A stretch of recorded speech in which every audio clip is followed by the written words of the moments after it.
Hello, my name is Mae Clemens, and this is a Mustang Theatre Company family-friendly video. Today I will be reading Part 5, including Chapters 9 and 10, of Alice's Adventures in Wonderland by Lewis Carroll.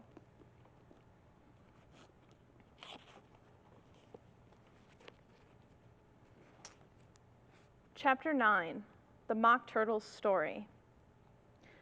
"You can't think how glad I am to see you again, you dear old thing," said the Duchess, as she tucked her arm affectionately into Alice's, and they walked off together. Alice was very glad to find her in such a pleasant temper, and thought to herself that perhaps it was only the pepper that had made her so savage when they met in the kitchen. "When I'm a Duchess," she said to herself, not in a very hopeful tone though, "I won't have any pepper in my kitchen at all. Soup does very well without.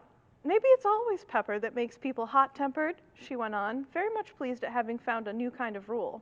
"And vinegar makes them sour, and chamomile that makes them bitter, and barley sugar and such things that make children sweet-tempered. I only wish people knew that. Then they wouldn't be so stingy about it, you know." She had quite forgotten the Duchess by this time, and was a little startled when she heard her voice close to her ear. "You're thinking about something, my dear, and that makes you forget to talk. I can't tell you just now what the moral of that is, but I shall remember it in a bit." "Perhaps it hasn't one," Alice ventured to remark. "Tut, tut, child," said the Duchess. "Everything's got a moral, if only you can find it," and she squeezed herself up closer to Alice's side as she spoke. Alice did not much like keeping so close to her, first because the Duchess was very ugly, and secondly, because she was exactly the right height to rest her chin upon Alice's shoulder, and it was an uncomfortably sharp chin. However, she did not like to be rude, so she bore it as well as she could. "The game's going on rather better now," she said by way of keeping up the conversation a little. "'Tis so," said the Duchess, "and the moral of that is, oh, 'tis love that makes the world go round." "Somebody said," Alice whispered, "that it's done by everybody minding their own business." "Ah, well, it's much the same thing," said the Duchess, digging her sharp little chin into Alice's shoulder as she added, "and the moral of that is, take care of the sense, and the sound will take care of themselves." How fond she is of finding morals in things, Alice thought to herself. "I dare say you're wondering why I don't put my arm round your waist," the Duchess said after a pause. "The reason is, I'm doubtful about the temper of your flamingo. Shall I try the experiment?" "He might bite," Alice cautiously replied, not feeling at all anxious to have the experiment tried. "Very true," said the Duchess. "Flamingos and mustard both bite, and the moral of that is, birds of a feather flock together."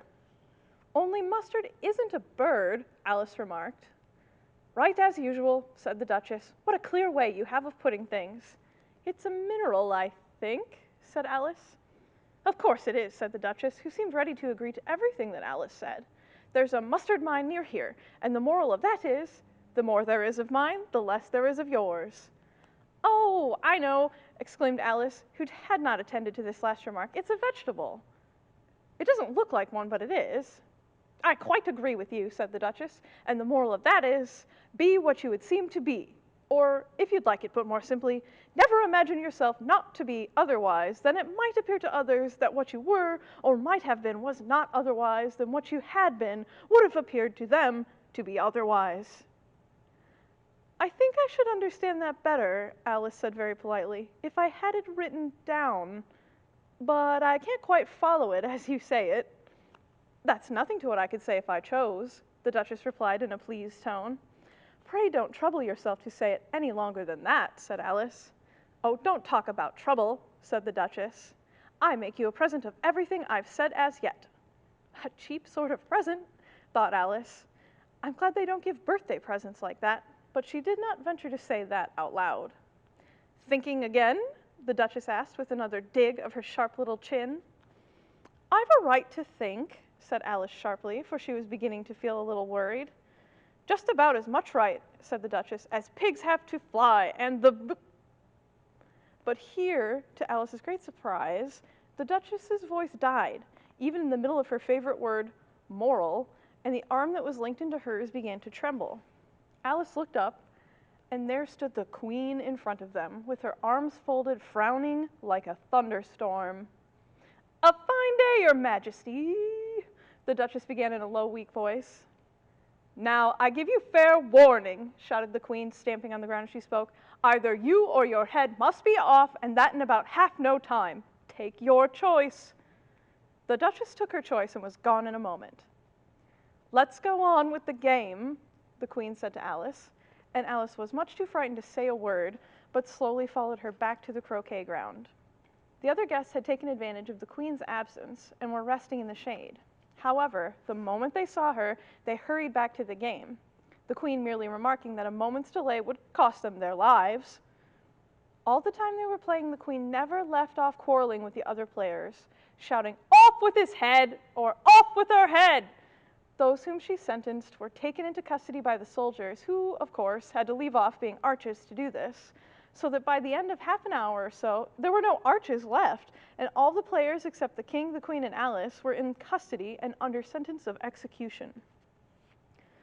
Then the Queen left off, quite out of breath, and said to Alice, "Have you seen the mock turtle yet?" "No," said Alice. "I don't even know what a mock turtle is."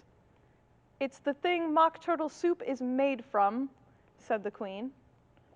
"I never saw one or heard of one," said Alice. "Come on, then," said the Queen, "and he shall tell you his history." As they walked off together, Alice heard the King say in a low voice to the company generally, "You are all pardoned." "Come, that's a good thing," she said to herself, for she had felt quite unhappy at the number of executions the Queen had ordered. They very soon came upon a griffin lying fast asleep in the sun. If you don't know what a griffin is, look at the picture. "Up, lazy thing," said the Queen, "and take this lady to see the mock turtle and to hear his history. I must go back and see after some executions I have ordered." And she walked off, leaving Alice alone with the griffin.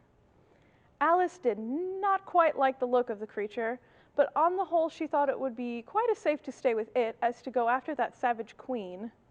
So she waited. The griffin sat up and rubbed its eyes. Then it watched the Queen till she was out of sight. Then it chuckled. "What fun!" said the griffin, half to itself, half to Alice. "What is the fun?" said Alice. "Why, she," said the griffin. "It's all her fancy, that. They never executes nobody, you know. Come on." "Everybody here says, 'Come on,' here," thought Alice, as she went slowly after it. "I never was so ordered about in all my life. Never." They had not gone far before they saw the mock turtle in the distance, sitting sad and lonely on the little ledge of rock, and as they came nearer, Alice could hear him sighing as if his heart would break. She pitied him deeply. "What is his sorrow?" she asked the griffin. And the griffin answered, very nearly in the same words as before, "It's all his fancy, that. He hasn't got no sorrow, you know. Come on." So they went up to the mock turtle, who looked at them with large eyes full of tears, but said nothing. "This here young lady," said the griffin, "she wants for to know your history, she do." "I'll tell it to her," said the mock turtle in a deep, hollow tone. "Sit down, both of you, and don't speak a word till I've finished." So they sat down, and nobody spoke for some minutes. Alice thought to herself, "I don't see how he can ever finish if he doesn't begin." But she waited patiently. "Once," said the mock turtle at last, with a deep sigh, "I was a real turtle." These words were followed by a very long silence, broken only by an occasional exclamation of from the griffin, and the constant heavy sobbing of the mock turtle. Alice was very nearly getting up and saying, "Thank you, sir, for your interesting story," but she could not help thinking there must be more to come. So she sat still and said nothing. "When we were little," the mock turtle went on at last, more calmly, though still sobbing a little now and then, "we went to school in the sea. The master was an old turtle. We used to call him Tortoise." "Why did you call him Tortoise if he wasn't one?" Alice asked. "We called him Tortoise because he taught us," said the mock turtle angrily. "Really, you are very dull." "You ought to be ashamed of yourself for asking such a simple question," added the griffin, and they both sat silent and looked at poor Alice, who felt ready to sink into the earth. At last the griffin said to the mock turtle, "Drive on, old fellow. Don't be all day about it." And he went on in these words. Yes, we went to school in the sea, though you mayn't believe it. I never said I didn't, interrupted Alice. You did, said the Mock Turtle. Hold your tongue, added the Gryphon before Alice could speak again. The Mock Turtle went on. We had the best of educations. In fact, we went to school every day. I've been to day school too, said Alice. You needn't be so proud as all that. With extras? Asked the Mock Turtle a little anxiously. Yes, said Alice. We learned French and music. And washing? Said the Mock Turtle. Certainly not, said Alice indignantly. Oh, then yours wasn't really a good school, said the Mock Turtle in a tone of great relief. Now at ours they had at the end of the bill French music and washing, extra. You couldn't have wanted it much, said Alice, living at the bottom of the sea. I couldn't afford to learn it, said the Mock Turtle with a sigh. I only took the regular course. What was that? Inquired Alice. Reeling and writhing, of course, to begin with, the Mock Turtle replied, and then the different branches of arithmetic, ambition, distraction, uglification, and derision. I never heard of uglification, Alice ventured to say. What is it? The Gryphon lifted up both its paws in surprise. What? Never heard of uglifying, it exclaimed. You know what it is to beautify is, I suppose? Yes, said Alice doubtfully. It means to make anything prettier. Well then, the Gryphon went on, if you don't know what it is to uglify, you are a simpleton. Alice did not feel encouraged to ask any more questions about it, so she turned to the Mock Turtle and said, What else had you to learn? Well, there was mystery, the Mock Turtle replied, counting off the subjects on his flappers. Mystery, ancient and modern, with seaography, then drawing. The drawing master was an old conger eel that used to come once a week. He taught us drawing, stretching, and fainting in coils. What was that like? Said Alice. Well, I can't show it to you myself, the Mock Turtle said. I'm too stiff, and the Gryphon never learnt it. Hadn't time, said the Gryphon. I went to the classics master, though. He was an old crab, he was. I never went to him, the Mock Turtle said with a sigh. He taught laughing and grief, they used to say. So he did, said the Gryphon, sighing in his turn, and both creatures hid their faces in their paws. And how many hours a day did you do lessons? Said Alice in a hurry to change the subject. 10 hours the first day, said the Mock Turtle, 9 the next, and so on. What a curious plan, exclaimed Alice. That's the reason they're called lessons, the Gryphon remarked, because they lessen from day to day. This was quite a new idea to Alice, and she thought it over a little before she made her next remark. Then the 11th day must have been a holiday? Of course it was, said the Mock Turtle. And how did you manage on the 12th? Alice went on eagerly. That's enough about lessons, the Gryphon interrupted in a very decided tone. Tell us something about the games now. Chapter 10, The Lobster Quadrille. The Mock Turtle sighed deeply and drew the back of one flapper across his eyes. He looked at Alice and tried to speak, but for a minute or two sobs choked his voice. Seemed as if he had a bone in his throat, said the Gryphon, and it set to working, shaking him and punching him in the back. At last the Mock Turtle recovered his voice, and with tears running down his cheeks, he went on again. You may not have lived much under the sea. I haven't, said Alice. And perhaps you were never even introduced to a lobster. Alice began to say, I once tasted, but checked herself hastily and said, No, never. So you can have no idea what a delightful thing a lobster quadrille is. No, indeed, said Alice. What sort of dance is it? Why, said the Gryphon, you first form into a line along the seashore. 2 lines, cried the Mock Turtle.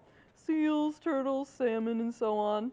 And then when you've cleared all the jellyfish out of the way. That generally takes some time, interrupted the Gryphon. You advance twice. Each with the lobster as a partner, cried the Gryphon. Of course, the Mock Turtle said. Advance twice, Set to partners. Change lobsters and retire in the same order, continued the Gryphon. And then, the Mock Turtle went on, you throw the lobsters, shouted the Gryphon with a bound into the air, as far out to sea as you can. Swim after them, screamed the Gryphon. And turn a somersault in the sea, cried the Mock Turtle, capering wildly about. Change lobsters again, yelled the Gryphon at the top of his voice. Back to land again, and that's all the first figure, said the Mock Turtle, suddenly dropping his voice. And the two creatures, who had been jumping about like mad things all this time, sat down again very sadly and quietly, and looked at Alice. It must be a very pretty dance, said Alice timidly. Would you like to see a little of it? Said the Mock Turtle. Very much indeed, said Alice. Come, let's try the first figure, said the Mock Turtle to the Gryphon. We can do without lobsters, Which shall sing? Oh, you sing, said the Gryphon. I've quite forgotten the words. So they began solemnly dancing round and round Alice, every now and then treading on her toes when they passed too close, and waving their forepaws to mark the time, while the Mock Turtle sang this very slowly and sadly. Will you walk a little faster, said a whiting to a snail. There's a porpoise close behind us, and he's treading on my tail. See how eagerly the lobsters and the turtles all advance. They are waiting on the shingle. Will you come and join the dance? Will you, won't you, will you, won't you, will you join the dance? Will you, won't you, will you, won't you join the dance? You can really have no notion how delightful it will be when they take us up and throw us with the lobsters out to sea. But the snail replied, too far, and gave a look askance. Said he thanked the whiting kindly, but he would not join the dance. Would not, could not, would not, could not join the dance. Would not, could not, would not, could not join the dance. What matters it how far we go? His scaly friend replied. There is another shore, upon the other side. The further off from England, the nearer is to France. Then turn not pale, beloved snail, but come and join the dance. Will you, won't you, will you, won't you join the dance? Will you, won't you join the dance? Thank you. It's a very interesting dance to watch, said Alice, feeling very glad that it was over at last. And I do so like that curious song about the whiting. Oh, as to the whiting, said the Mock Turtle, you've seen them, of course. Yes, said Alice. I've seen them at She checked herself hastily. I don't know where Din may be, said the Mock Turtle, but if you've seen them so often, of course you know what they're like. I believe so, Alice replied thoughtfully. They have their tails in their mouths, and they're all over crumbs. You're wrong about the crumbs, said the Mock Turtle. Crumbs would all wash off in the sea, but they have their tails in their mouths, and the reason is... Here the Mock Turtle yawned and shut his eyes. You're wrong about the crumbs, said the Mock Turtle. Crumbs would all wash off in the sea, but they have their tails in their mouths, and the reason is... Here the Mock Turtle yawned and shut his eyes. Tell her all about the reason and all that, he said to the Gryphon. The reason is, said the Gryphon, that they would go with the lobsters to the dance, so they got thrown out to sea, so they had to fall a long way, so they got their tails fast in their mouths, so they couldn't get them out again. That's all. Thank you, said Alice. It's very interesting. I never knew so much about a whiting before. I can tell you more than that if you like, said the Gryphon. Do you know why it's called a whiting? I never thought about it, said Alice. Why? It does the boots and the shoes, the Gryphon replied, very solemnly. Alice was thoroughly puzzled. Does the boots and the shoes? She repeated in a wondering tone. Why, what are your shoes done with? Said the Gryphon. I mean, what makes them so shiny? Alice looked down at them and considered a little before she gave her answer. They're done with blacking, I believe. Boots and shoes under the sea, the Gryphon went on in a deep voice, are done with a whiting. Now you know. And what are they made of? Alice asked in a tone of great curiosity. Soles and ales, of course, the Gryphon replied, rather impatiently. Any shrimp could have told you that. If I'd been the whiting, said Alice, whose thoughts were still running on the song, I'd have said to the porpoise, keep back, please. We don't want you with us. They were obliged to have him with them, the Mock Turtle said. No wise fish would go anywhere without a porpoise. Wouldn't it really? Said Alice in a tone of great surprise. Of course not, said the Mock Turtle. Why, if a fish came to me and told me he was going a journey, I should say, with what porpoise? Don't you mean purpose? Said Alice.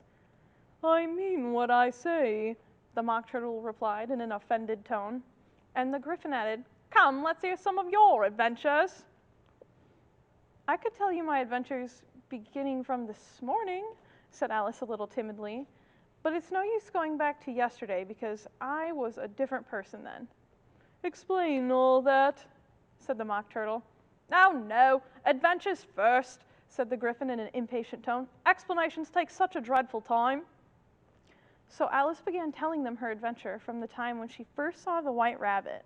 She was a little nervous about it just at first.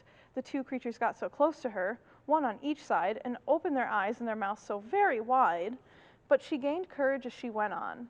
Her listeners were perfectly quiet till she got to the part about her repeating, you are old Father William, to the caterpillar, and the words all coming out different. And then the Mock Turtle drew a long breath and said, that's very curious. It's all about as curious as it can be, said the Gryphon. It all came different, the Mock Turtle repeated thoughtfully. I should like to hear her try and repeat something now. Tell her to begin. He looked at the Gryphon as if he thought it had some kind of authority over Alice. Stand up and repeat, 'tis the voice of the sluggard, said the Gryphon. How the creatures order one about and make one repeat lessons, thought Alice. I might as well be at school at once. However, she got up and began to repeat it, but her head was so full of the lobster quadrille that she hardly knew what she was saying, and the words came very queer indeed. 'Tis the voice of the lobster, I heard him declare, you have baked me too brown, I must sugar my hair. As a duck with its eyelids, so he with his nose trims his belts and his buttons, and turns out his toes. When the sands are all dry, he is gay as a lark, and will talk in contemptuous tones of the shark. But when the tide rises and sharks are around, his voice has a timid and tremulous sound. That's different from what I used to say when I was a child, said the Gryphon. Well, I never heard it before, said the Mock Turtle, but it sounds uncommon nonsense. Alice said nothing. She had sat down with her face in her hands, wondering if anything would ever happen in a natural way again. I should like to have it explained, said the Mock Turtle. She can't explain it, said the Gryphon hastily. Go on with the next verse. But about his toes, the Mock Turtle persisted. How could he turn them out with his nose, you know? It's the first position in dancing, Alice said, but she was dreadfully puzzled by the whole thing and longed to change the subject. Go on with the next verse, the Gryphon repeated impatiently. It begins, I pass by his garden. Alice did not dare to disobey, though she felt sure it would all come wrong, and she went on in a trembling voice. I passed by his garden and marked with one eye how the owl and the panther were sharing a pie. The panther took pie crust and gravy and meat, while the owl had the dish as its share of the treat. When the pie was all finished, the owl as a boon was kindly permitted to pocket the spoon, while the panther received knife and fork with a growl and concluded the banquet by... What is the use of repeating all that stuff? The Mock Turtle interrupted, if you don't explain it as you go on. It's by far the most confusing thing I ever heard. Yes, I think you'd better leave off, said the Gryphon, and Alice was only too glad to do so. Shall we try another figure of the lobster quadrille? The Gryphon went on. Or would you like the Mock Turtle to sing you a song? Oh, a song, please, if the Mock Turtle would be so kind, Alice replied, so eagerly that the Gryphon said in a rather offended tone, that will count for taste. Sing a turtle soup, will you, old fellow? The Mock Turtle sighed deeply and began in a voice sometimes choked with sobs to sing this. Beautiful soup, so rich and green, waiting in a hot tureen. Who for such dainties would not stoop? Soup of the evening, beautiful soup. Soup of the evening, beautiful soup. Beautiful soup. Beautiful soup. Soup of the evening, beautiful, beautiful soup. Beautiful soup, who cares for fish, game, or any other dish? Who would not give all else for 2 pennyworth, only beautiful soup? Pennyworth only of beautiful soup, beautiful soup, beautiful soup, soup of the evening, beautiful, beautiful soup. Chorus again, cried the Gryphon, and the Mock Turtle had just begun to repeat it when a cry of, "The trial's beginning!" was heard in the distance. "Come on," cried the Gryphon, and taking Alice by the hand, it hurried off without waiting for the end of the song. "What trial is it?" Alice panted as she ran, but the Gryphon only answered, "Come on," and ran the faster, while more and more faintly carried on the breeze that followed them the melancholy words, "Soup of the evening, beautiful, beautiful soup." Thank you for listening to Part 5 of Alice's Adventures in Wonderland. I hope you'll join us next week for Part 6.